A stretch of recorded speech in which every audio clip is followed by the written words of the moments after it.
ఢిల్లీలోని జంతర్ మంతర్ వద్ద సత్యాగ్రహ దీక్ష.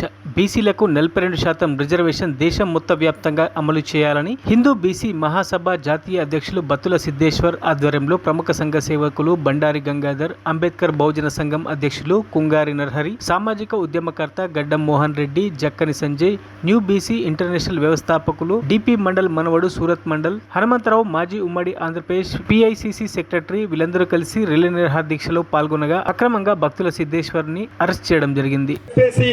ఇంత పెద్ద సంకల్పంతో ఈ యొక్క మానవాళికి ఏమి చేస్తే గుర్తుండిపోతాం జీవితంలో చరిత్రలో అనే ఉద్దేశంగా తన జీవితాలనే దారపోసినటువంటి వేలాది మంది అమరుల త్యాగ ఫలితంతో ఈరోజు నగరం రాజధానిలో బీసీ ఆజాదీ సత్యాగ్రహ దీక్ష పూనుకున్నటువంటి మా కామ్రేడ్ బత్తుల సిద్ధేశ్వర్ గారికి నా హృదయపూర్వక ధన్యవాదాలు.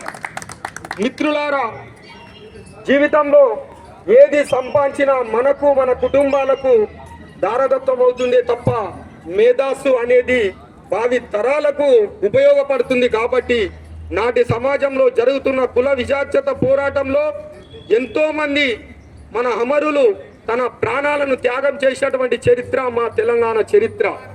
ఈ చరిత్రలో భాగస్వాములై వాళ్ళ యొక్క త్యాగాలపై నేర్చుకున్నటువంటి భవిష్యత్తులో అతిపెద్ద భూమి కోసం భుక్తి కోసం పోరాటం చేసినటువంటి ఒక ప్రాంతీయ పోరాటమే కాకుండా ఇలా జాతీయ పోరాటం చేయాలనే ఆలోచనకు వచ్చినటువంటి మా కామ్రేడ్ సిద్ధన్న గిట మరొకసారి నా యొక్క నమస్సు మాంజలి.